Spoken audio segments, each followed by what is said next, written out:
50 ans que vous êtes guide? Oui, depuis 1923, vous voyez. Et ma dernière course, il y a 2 ans. Et vous avez quel âge? 78 ans. Votre dernière course, c'était À à 76. Ouais, 76 ans. oui, oui. C'est fantastique, ça conserve alors la montagne. Mais il faut croire. Oui. Ah oui. Pourtant, vous pouvez plus maintenant faire de la montagne. Ah ben non, non, vraiment, j'ai mal aux genoux. Maintenant, je peux que la regarder, oui, et en parler. Et oui, j'ai eu beaucoup de plaisir à l'escalader, à me promener en montagne, et puis des mauvais souvenirs pris par le mauvais temps dans les courses difficiles, par exemple. Mais enfin, heureusement, je m'en suis toujours bien tiré parce qu'il y a des fois des questions de chance, vous savez. Oui. Parce que dans ce métier, on frôle la mort assez souvent. Hein. Oh oui. Le métier de guide est un atout supplémentaire de subsistance dans ces pays d'élevage. La vie y est rude, comme dans tous les pays de montagne, facilitée maintenant par des moyens de communication plus appropriés. Loisan a su conserver ses villages nids d'aigle contre la banalisation d'une architecture plus moderne. Un lieu de rencontre, le Fournil, au centre du village. Les villageoises y font cuire leur pain une fois par quinzaine et profitent de la chaleur du four pour confectionner des plats à base de produits du pays. On profite de faire du pain pour avoir le four qui est chauffé au bois, pour faire cuire notre pâtisse, un plat du pays qui est à base de pommes de terre et de cochon. Alors on coupe les pommes de terre épluchées et lavées en fines lamelles. Il ne faut pas les relaver après parce que la fécule s'en va et le pâtiche est moins bon. Alors vous le faisiez comme ça autrefois? C'est aussi comme ça, mais il y a des fois qu'on mettait du lait. Alors on met nos pommes de terre au fond de la marmite, un pied de cochon, un saucisson qu'on appelle le mersan, sans oublier un peu d'oignon émincé. Puis on y mettait 2 œufs dedans pour faire qu'il soit moins liquide, il y a moins de liquide. On recouvre le tout par une couche de pommes de terre encore hachées, émincées, pour que ça recouvre bien tout le saucisson. Alors on mettra par-dessus des lardons. Voilà. Alors on met de l'eau. Oh, c'est toute notre fabrication de baisse. Qu'est-ce que vous voulez? Autrefois, on n'avait ni boucher qui venait, ni rien. Oh, non, On saignait ses cochons, on se faisait ses saucisses et ainsi de suite. Puis maintenant, puis ça continue. Pour le peu de gens qu'on soit modestes, on est bien obligé de se débrouiller. Alors on va l'enfourner.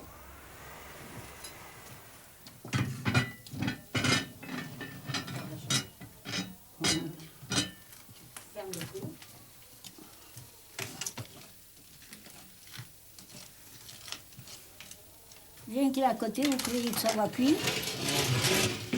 Alors maintenant, il va cuire pendant 2 heures, 2 heures et demie, 3 heures dans la braise. Puis plus gélé. Oui. La recette est un prétexte à discussion entre les jeunes et les moins jeunes pour se rendre compte si la tradition orale est respectée.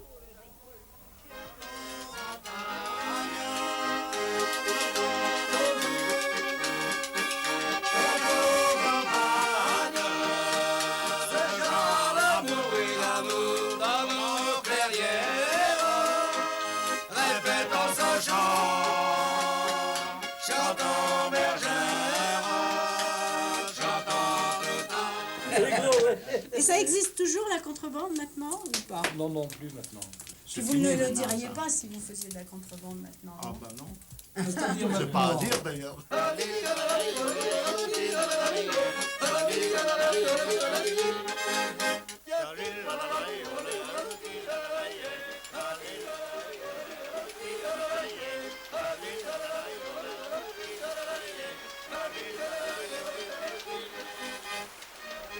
Châtel, à 2 pas de la Suisse, c'est la rencontre avec la nature. village savoyard typique qui a su garder son originalité et rencontre avec les gens de là-haut des montagnes. Il reste quelques ardoisières et 3 ardoisiers.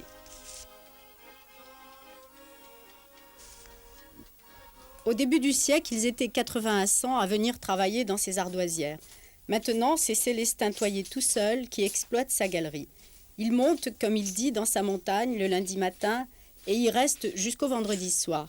Il vit dans une cabane en bois aménagée près des ardoisières. Après lui, sans doute, cette galerie restera vide, inexploitée. Personne pour prendre la succession. Il faut dire que ça n'est pas facile.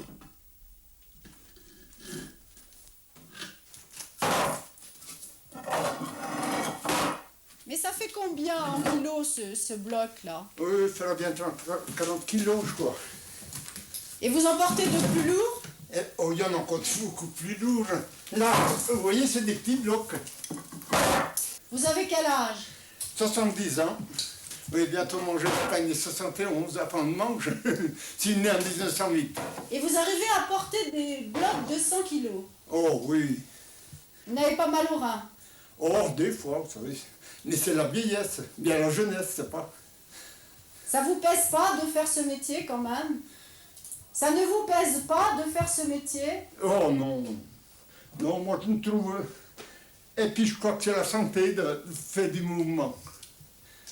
Si on restait, on viendrait culosser, on viendrait. Il faut du mouvement.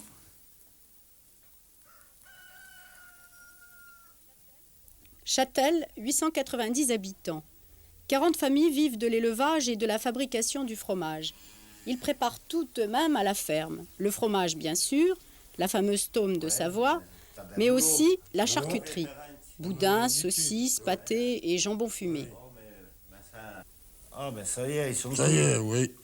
Ils sont cuits là. Ils sont bons. Ouais, ben on va pouvoir bien se régaler tout à l'heure.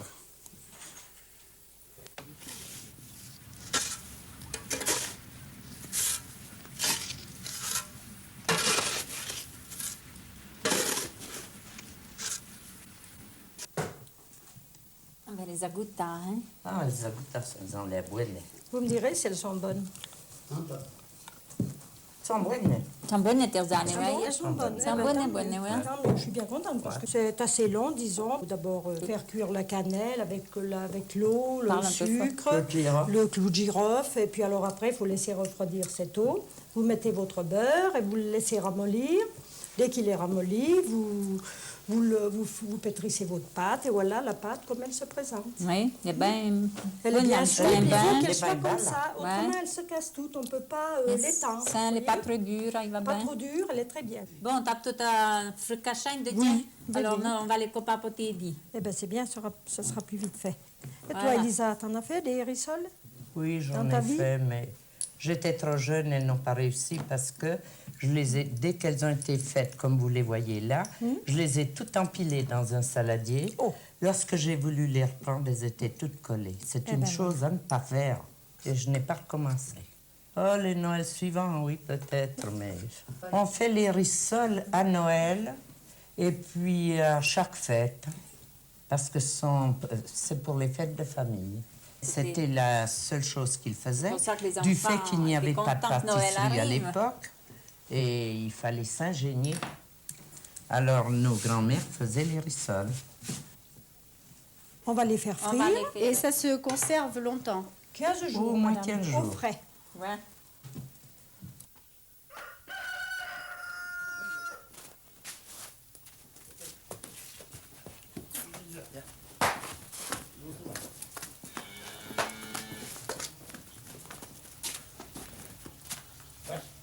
Beaucoup d'ingéniosité dans la cuisine et un privilège, celui de vivre en circuit fermé. C'est un peu folklorique, non? Vous ne trouvez pas ce traîneau? Oui, ces traîneaux, c'est un peu du folklore. C'est principalement pour déplacer les touristes, ça les change qu'avec le taxi. Avant, ça n'existait pas. On avait le vieux traîneau qui servait pour tout, quoi. On s'en servait pour emmener le fumier, pour rentrer le bois, pour aller au moulin. Bien qu'on bouille un peu en circuit fermé, chacun faisait pour pour s'habiller, on avait les tissons, on avait le boucher ambulant qui existe encore, hein. Mais on avait le cordonnier ambulant qui allait d'une maison à l'autre faire les chaussures. Et là, c'est Combloux? Là, c'est con.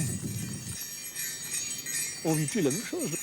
Les jeunes, dans le temps, étaient obligés de partir des maisons, ils allaient tous à la salle des ventes pour se gagner quelques sous, où il y avait c'était toutes des familles de 10 à 12. Et d'autres, ils allaient ramoneurs. Vous savez, les Savoyards, c'était les ramoneurs. Alors ils allaient à Pahir, ramoneurs. C'était pauvre alors ici. Oh, c'était pauvre. Dans le temps, on se contentait de manger de la soupe de farine en guise de café le matin. C'est tout à fait simple. Le pain, il n'était pas à tous les repas sur la table. Avoir peur. C'était les pommes de terre qui trinquaient. Alors, en pesant tout le monde à ce pain, ça se regarde plus. Oh là, pensez, il n'y a pas de compagnie, c'est du 100%. Bien sûr. Ah ben, notre visiteur, il s'en va à Pete. La voiture reste en panne, on a tout un peu ça. Oui. C'est bien trifa. Le diamant. Et puis, mon conscrit réclamait la goutte, mais on n'avait pas mis. Il n'avait pas mis de goutte. On n'avait pas mis. Le prochain coup, on y prendra et puis il nous amènera de la fiole dans notre affaire. Voilà. On fait plus, c'est franchement. Pour faire le farcement, vous voyez, on râpe les pommes de terre. C'est assez dur. Oui, c'est dur. Et après... Et puis attention les doigts. Oui. Alors les pommes de terre, un petit peu de lardon, un peu de sel. Voilà. Les raisins. Maintenant, on va mettre les pruneaux qui ont été coupés pour que ça donne mieux du goût dans les pommes de terre. Ça, c'est la bouillie de bon aussi. Ben, j'espère que ce sera bon. Un petit peu de crème. Dans l'ancien temps. Ah, pas mettre la crème, moi j'aime pas moi, la crème. Mais si vous verrez, ce sera bien. Alors, bien brasser le tout pour que ce soit bien uniforme partout. Et pas en faire passer à côté. Voilà. Ah, puis n'en veux plus, je crois qu'il y en a déjà pas mal dedans. Vous croyez que ça ira Oui, comme ça? Et puis alors, on a graissé le moule. Et le moule à farcement, vous voyez, avec un tuyau au milieu. Comme ça, l'eau monte plus facilement pour que ça cuise. Voilà. Alors, on va le faire cuire 4 heures de temps. Et tout à l'heure, au bout de 4 heures, on le mangera. Alors voilà, le farcement est cuit. Maintenant, on va voir s'il est bon, déguster. Hein. C'était un repas complet d'autrefois. Oui. Et nos grands-mères préparaient beaucoup ça le samedi soir et le mettaient à cuire puisqu'il faut qu'il cuise 4 heures au bain-marie, sans arrêter, plus les ça le plis. dimanche quand il revenait de la messe. Avec de la bonne viande fumée. Alors, tu te rappelles quand on a montagne va t'étudier? Bah, vous, le On t'a la goutte et puis des c'était. Oh, là, pas on avait. Et puis, à ces moments de ce plugin, on a eu un rôle. On appelait ça la goutte. Ouais, la goutte. Après, on appelait ça le tartampion.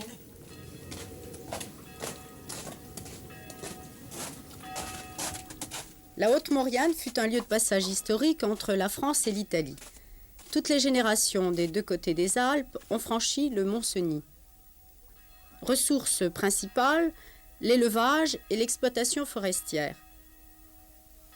Les villageois, pour subsister, sont tout à la fois agriculteurs, moniteurs de ski et bûcherons.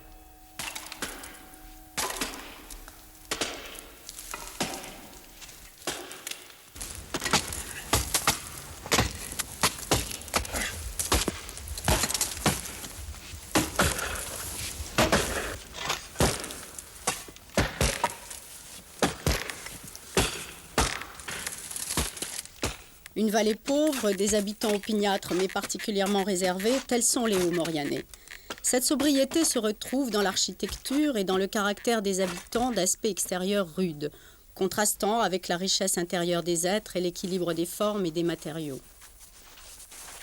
Cette rudesse apparente n'est pas ce qu'on peut penser. C'est, au contraire, on découvre derrière ces gens du pays, ces gens qui vivent là, une certaine douceur. Une certaine douceur, pourquoi? Parce que ces gens ayant une vie assez sévère savent ce que c'est et quand ils sont très heureux quand quelqu'un les approche et surtout quand quelqu'un leur parle. Heureux aussi surtout de partager ce qu'ils ont.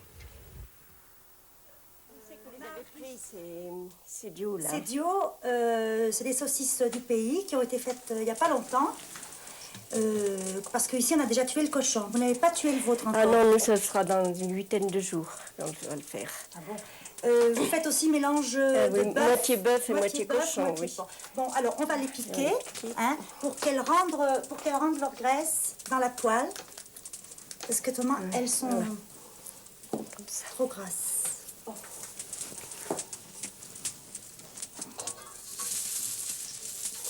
La poêle est déjà bien chaude. Oui, ça est surprend mieux comme ça. Bon, alors, une fois qu'elles sont bien dorées, d'un côté, on les retourne. Et elles ont rendu beaucoup de graisse. 10 minutes? Elle était dégraissée. Le temps finalement, c'est au regard. C'est au regard. Ça c'est pas Marie, vous faites comme ça aussi? Ça dépend de la grosseur des saucisses. Oui, il faut quand même pas qu'elles soient trop dures. Hein. Oui, bon, voilà. Alors, on va les enlever. Tu me passes, s'il te plaît? Merci. Bah, t'en as beaucoup. Alors, il y a 3 oignons, 3 gros oignons et 3 échalotes. Alors, il faut surtout que les oignons soient dorés et non pas roussis, hein, parce que ça donne un très mauvais goût. Alors maintenant, on va faire un roux. Et ensuite, tu me passes le pot. Il y a du vin blanc bien sec avec un petit peu d'eau. Hein.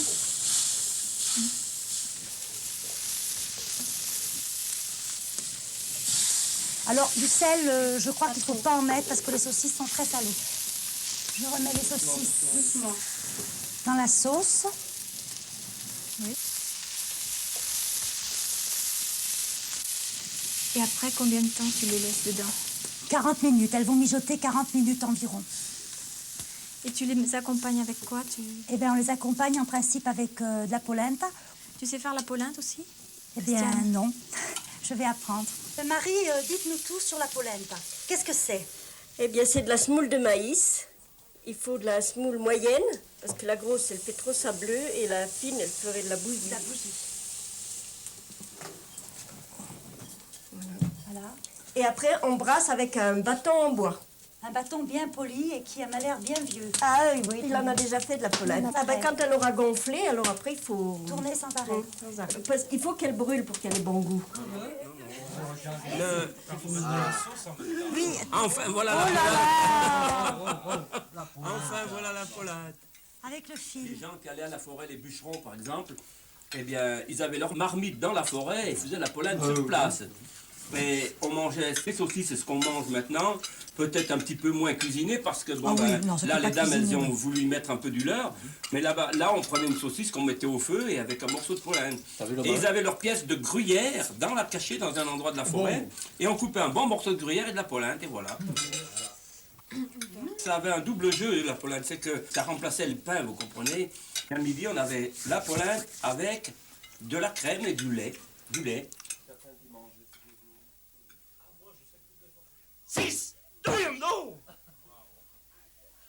4 roues, 6, 4 roues, 6, 4 roues. Non, comment? Bien pris. Ah, maintenant il faut tout que je fasse. Hein?